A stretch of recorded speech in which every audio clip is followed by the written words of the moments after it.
I knew Mike McCarthy before he ever walked through these doors. And I knew it from a lot of different directions. So that while our time together initially, talking about this job, was meaningful, so much more went into how and why he's sitting at this table today. So I do want to introduce you to the next coach of the Dallas Cowboys, Mike McCarthy.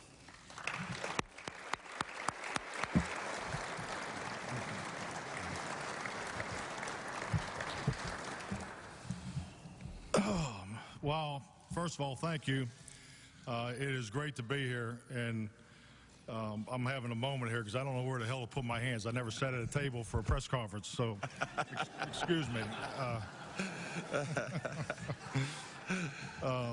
Second thing, I should have brought my typed copy of notes like Jerry did. I was trying to be slick and slip this in on you. But no, I just want to say thank you to so many different people. But I will start off with, this past year has been a year of reflection. My wife said I won't make it through 10 words. I think I got to about 6. But reflection of just what a blessed man I am. Great moments that I've been a part of. I'm married to the love of my wife. My wife is the love of my life. We have beautiful children. Come from a blessed family. And professionally was able to lift the Lombardi Trophy.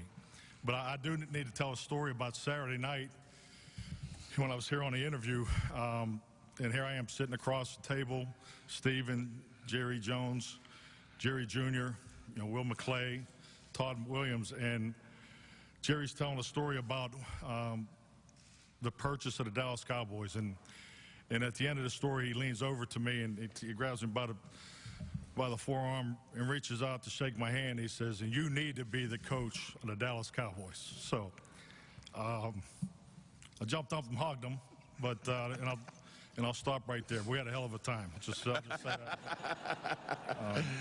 But no, that's a moment. That's a moment, and that's a story I'll be telling the rest of my life. So I can't just tell you how thrilled my family and I are here, thrilled to be here. So, and I can't get over this place because when I was given the directions and the itinerary of where everything was at, I just realized now where the Ford Center is because the Star is so big. I mean, this is an unbelievable facility, but the reality of it is you don't just see it, you feel it, and that's something that's real for everybody that has a chance to walk through these doors. And I just want to tell you, the importance and the understanding of how to protect and be the steward of this iconic franchise. I'm really looking forward to doing that. This past year has been a gift. It's been a gift in a lot of ways. It's been a gift for my family and I, Jessica, our children. But it's been a gift with a purpose. And that purpose, for me personally, was to be a better husband, a better father, and fortunately had the time to work on being a better coach. So I'm really thrilled once again about this opportunity. And I just want to say, my family is my team, and my team is excited to be here and be part of the Dallas Cowboys. Family and football. It's great to see smiling Randall over there. He still looks like he's 20 years old when he arrived in Green Bay. But family and football, as we've always talked about, was always the approach and always the focus. And you find out right away that everything in this organization starts and finishes with the Jones family. So a big thank you to Jerry and Stephen, Jerry Jr., the whole Jones family for once again for this great opportunity. And lastly, I'm just going to say this and to the fans, and the commitment will be unwavering. But I won my first Super Bowl here in North Texas at AT&T Stadium, and I just want to tell you I am anxious and excited to get to work on winning the next Super Bowl for the Dallas Cowboys. Thank you. It's a thrill to be here. Thank you.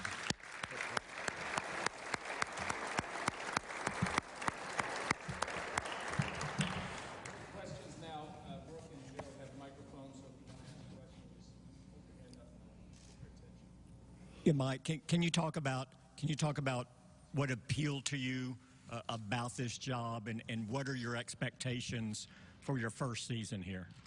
Well, I mean, expectations, we'll get into that, obviously, once we get going. But, I mean, it's the Dallas Cowboys. I don't think you need to go further than that.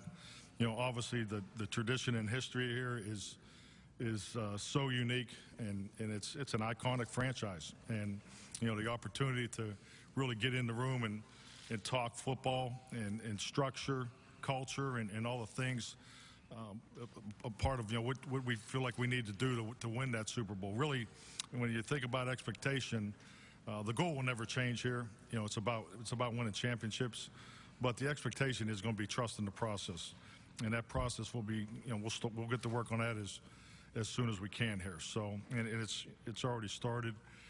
Frankly, with, you know, we're trying to put together a staff, and we don't, you know, have really anything to share today, but, you know, it's starting that process, and that'll be the expectation, to just trust that process, and that's something that we're going to have to build and work on every day.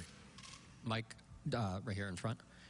During your time off this past season, how much did you get a chance to watch the Cowboys, and what did you think of the team that you saw? I watched a lot of the Cowboys. You know, frankly, when the season started, I watched a lot of game tape, and then got into an editing system that I was fortunate to attain through PFF. You know, thank those guys down there, Neil Hornsby and Chris Collinsworth. But we really just start tracking trends and looking at a number of different things, you know, situationally in football, and the Cowboys were, you know, obviously with their you know, excellent offense were a big part of those studies. So it was more situation specific, but you know, I haven't just, you know, like I said, early in the season, I watched a lot of game tape. Mike, you mentioned the year off, and you spent a lot of time with a bunch of other coaches that you hired or worked with, and you said you analyzed every play or watched every play of the entire 2019 season. What is it that you learned from that experience that you think will benefit you most here? Well, I mean, I need to confess. I mean, I told Jerry I watched every play of the 2019 season, but I wanted the job. So I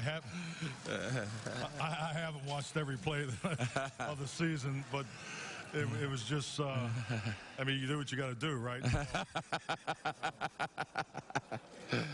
But it was more about tracking trends and seeing what people were doing, and you know, a big part of it too when the study is watching players. You know, just watching some of these new offenses, and really there's a couple guys on defense that we were able to study. But you know, we spent a lot of time in cut-ups and, you know, those types of things. Mike, what's your definition of the word innovation? And with respect to that, in what ways do you feel that you're more innovative in your thinking as a head coach heading into this job? And also, how does it apply to the football technology that you want to implement with this team, like with respect to machine learning, supervised, unsupervised, and reinforcement, along with perhaps artificial intelligence and application programming interfaces in that department? Well, I think firstly with innovation, you know, there's a lot of things in football today that have already been done before. So we're all trying to stay, you know, one step, you know, ahead of the opponent. So I really like to think that we're not really innovating. We're you know, it's evolution is what we're keeping our, you know, our eyes on. So, and really the evolution of analytics in football, I think it's clear.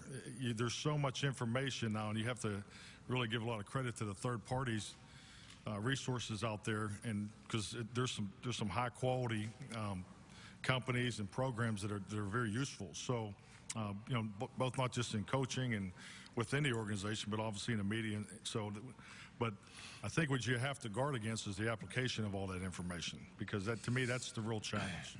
The application is really how much can you really do? How's it really going to help the players? Because the last thing we want to do is give our players too much information and slow them down. So we really try to we'll try to stay focused on evolution, you know, because I think we're all pretty innovative, you know, staying on top of the trends and things like that. But it's important to evolve and stay in front of those trends. Coach, welcome to Dallas. when did you first make contact with the Cowboys? And then as a follow-up to that, was it that singular moment with the family that led you to decide that Dallas is where you wanted to be next? Well, I mean, it was a coaching search, and there was a number of conversations. Trace Armstrong, my agent. Let's give Trace a hand. Yeah. But I just wanted you did a great job, and so as far as when the initial contact, I can't give you the exact time, but it was definitely the job that Trace and I had talked about. So I mean, it was obviously I think Jason Garrett is a class act. He's done an incredible job in his career here, and with that opportunity coming open, the reality of it, these jobs don't open very often. So just to have an opportunity to interview was a privilege, and I am very thankful and blessed to be here today. Back to Jerry for a second, right here in front. Sure. Take your hat off, Clarence. Trying to be like Landry. Talk about identifying him as your coach in that process. Clearly, you only interviewed 2 people, and you made the hire pretty quickly. What about him beyond his resume and what he done in Green Bay struck you? Well, as I alluded to in my opening remarks, Mike is no stranger to anybody at any level of football, much less the NFL. And so to focus it down, narrow it down, there is, with his background, there's all kinds of resources and people that he knows and has known in a lot of ways and for a long time. All of that is in addition to anything that you might get from sitting down and visiting with Mike.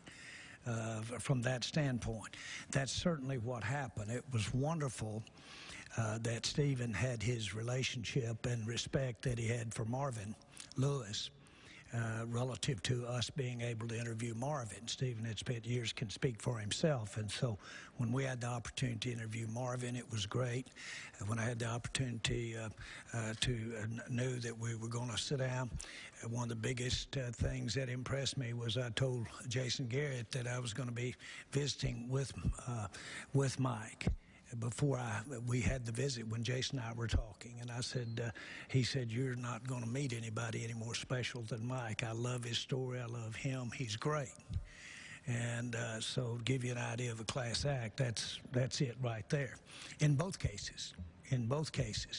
Again, my example there of being at the right spot at the right time when Troy Aikman was sitting there when we bought the franchise has really a real deep statement from me. It obvious. I did hear bells. My sister explained to my dad one time when she was explaining why she wanted to divorce. And Dad loved her husband, and he said, "What's gotten into you?" And she said, "I don't hear bells." He said, bells? I hadn't heard bells for the last 30 years. What's that got to do with it? Well, the bottom line is that's a dad trying to advise his daughter on the right move. The bottom line is I heard bells.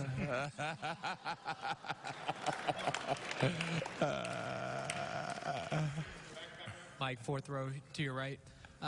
Obviously, you have a history. You've worked with Joe in Kansas City and then Brett and Aaron. What do you see in the situation that you're inheriting with Dak Prescott?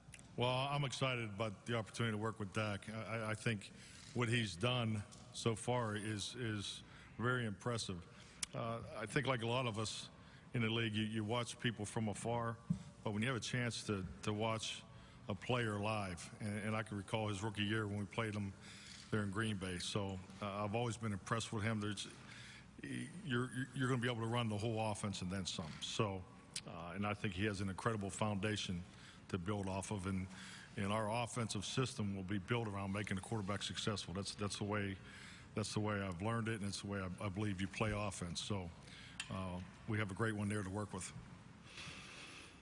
Mike, right here in front of you. What's the benefit of coming from a place like Green Bay or Lombardi, Holmgren win Super Bowls to come here, Landry, Jimmy Johnson winning Super Bowls, that you know the pressures that come with the job?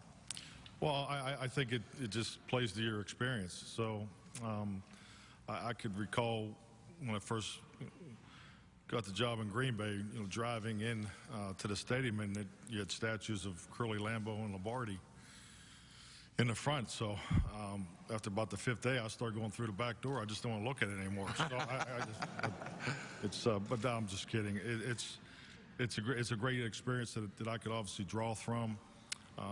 And because you have the same thing here, you look at the great coaches that have been there, the Super Bowl champions, all the Hall of Fame players. You look at the great quarterback play here. So there's a lot of similarities that I feel that I can use in this particular situation. But I mean, this is the Dallas Cowboys. I don't think you have to say anything more than that. And I'm just telling you, I am honored to be the steward of this iconic franchise. And I told Jerry in the interview that I will take care of that honor and privilege and that responsibility, because I understand it and I know what it takes.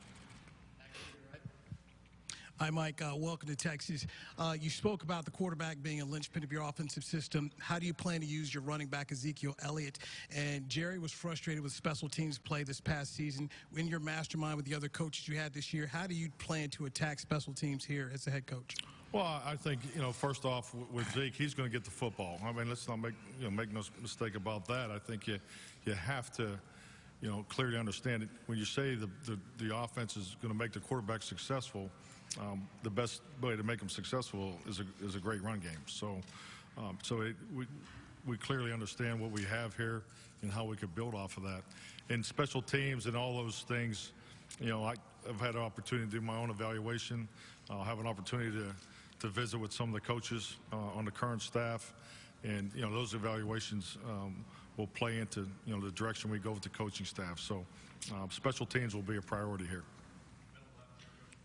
Mike, you talked about what your goals were for yourself last year. Could you amplify a little bit more on how you're different after that year off?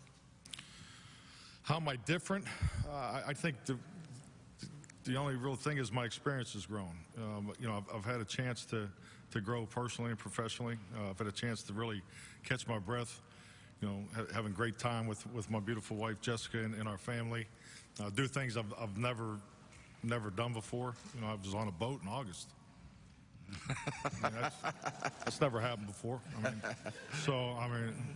But just to do things like that, but no, so personally it was great. I just had great quality time, just to take take our 2 little girls to school, a lot of the time.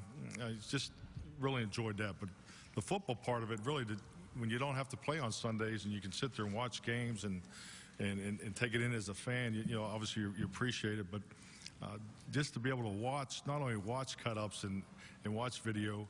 I spent a lot of time going back and putting together my first talk to the football team, the first talk to football operations, and we spent a bunch of time on the analytics approach, just what's out there and what can you use, and put together an organizational chart for football technology department. So I really took an A through Z approach as a head coach, and had a chance to go back and clean things up. And whether I like the way we did it the first time, then we'll just clean that one up. If not, we'll change and adjust and just get it ready. So it was a great experience. I mean, I'll tell you, I recommend it if anybody's ever in that situation, because I personally got a lot out of it. Welcome to Texas, Coach. Thank you. Happy wife, happy life, right? Absolutely. Okay. What was Jessica's thoughts when you first accepted the job? And this is a 2-part question, Coach. What was Jessica's thoughts and the rest of the family's thought when you accepted the job, and what do they think about Dallas so far? Well, the 2 little ones, Gabby and Izzy, they just wanted to go somewhere warm. So that was their request. So, but I mean, Jessica and I, we had our fingers crossed. I mean, we really did when I came here, Dallas, and when I came home, she said I looked 20 pounds lighter and a lot happier. So I just think it speaks to the interview that we had here and the extra time that was spent, and just the way it all came together. So I mean, frankly, trust me, we're thrilled. We're thrilled to be here. And secondly, Coach, we know what it was like for you being away from the game for a full year. But how were they throughout? How was your family throughout the process? Well, I think they got tired of me. Like, let's be honest here. They weren't used to seeing me around that much. But, yeah, so, I mean, you go through that. I mean, it goes through different phases. I mean, it was the beginning of the season was a little tough, frankly, living in Green Bay. So it's, the Packers are, that's part of the life there, just how the Cowboys are here in Texas. So, but it was great, really. I mean, just to go not miss basketball games, volleyball games. So that part was good. So I'll just say this: if our players in Dallas, listen to me the way my daughters listen to me, we're in trouble. So. Defenses spend most of games, most of this season out of their base or not in their base defense. There's a lot of sub packages in today's NFL, so maybe it's overblown what kind of base defense a team can be in. But do you envision a transition from a 4-3 to a 3-4 base alignment, or do you plan on keeping the defense out of a 4-3 base? I mean, that's an excellent question. It's just really not the time to answer those. We'll get into that when we announce our staff, and we'll make it clear the direction we're going. Stephen, I want to make sure your microphone's on. Yes. Thank you, Ed. I was getting bored up here. I may not quit talking for a while. What were your impressions as you met Mike, and what in your mind makes him the right guy for this job? Well, first of all, I've been very fortunate, over the last 30 years to be around a lot of great coaches, to serve on the competition committee with some tremendous coaches.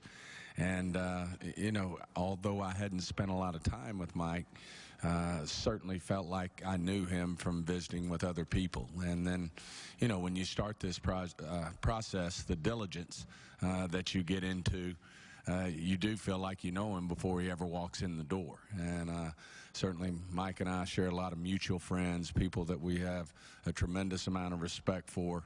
And, just coming in, as Jerry said, between Marvin and Mike, we knew that was going to be a good start for us because we had done so much work before we ever had the interview.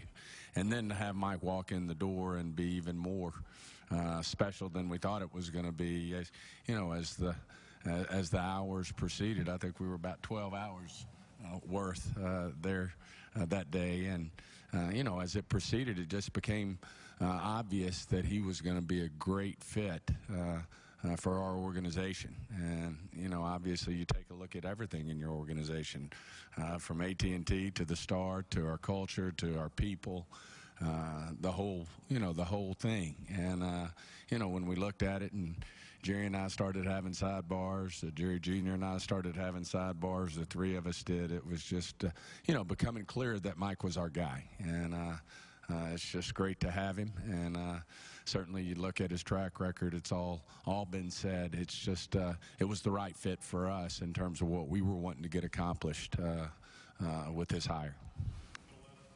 Hey, Coach, welcome to Dallas. What can you tell us at this point of some of the characteristics you're looking to find in the rest of your coaching staff? What do you like of what you have right now, and what would you like to reinforce? Well, I mean, first and foremost, there's a couple things. I mean, the expertise of their, their position, their responsibility, the positive energy, the same personality every day. So there's some common, basic characteristics that I've always looked for. So, and we'll continue to work that, and hopefully we'll have it in place as soon as possible.